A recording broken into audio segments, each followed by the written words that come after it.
Oggi giornata conclusiva del progetto La Valle racconta il mito. Sì, oggi è finalmente la nostra giornata conclusiva di un progetto che è durato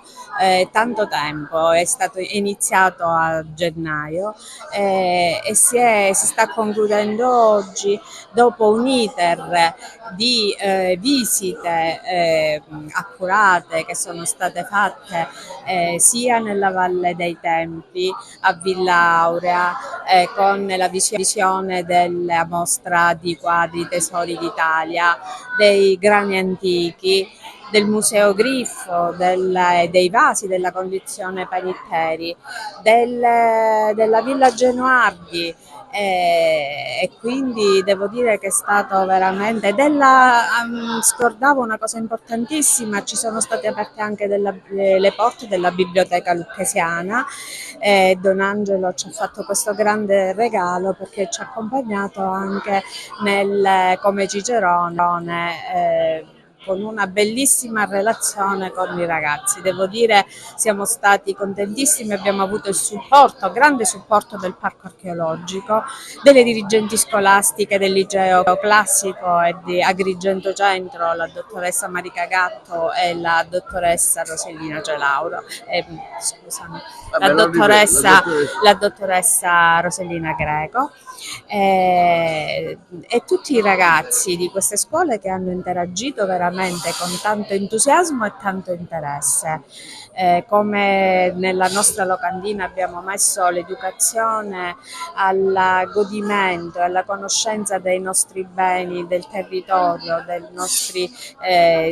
siti archeologici, è importantissimo perché è un diritto di questi ragazzi e devono capire che la libertà sta proprio nella cultura. Ecco, oggi quale sarà, diciamo, il corso del il programma della giornata? Allora, durante la giornata noi avremo intanto i saluti di tutte le istituzioni di Agrigento, dal provveditorato alla questura, al prefetto, al comune che ci ha dato anche il patrocinio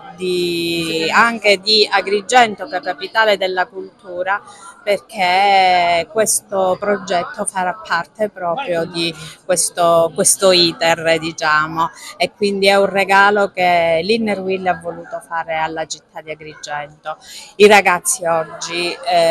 ci regaleranno dei progetti, dei lavori che hanno fatto veramente con grande entusiasmo, da quelli che sono dei disegni, dei lavori multimediali, dei siti,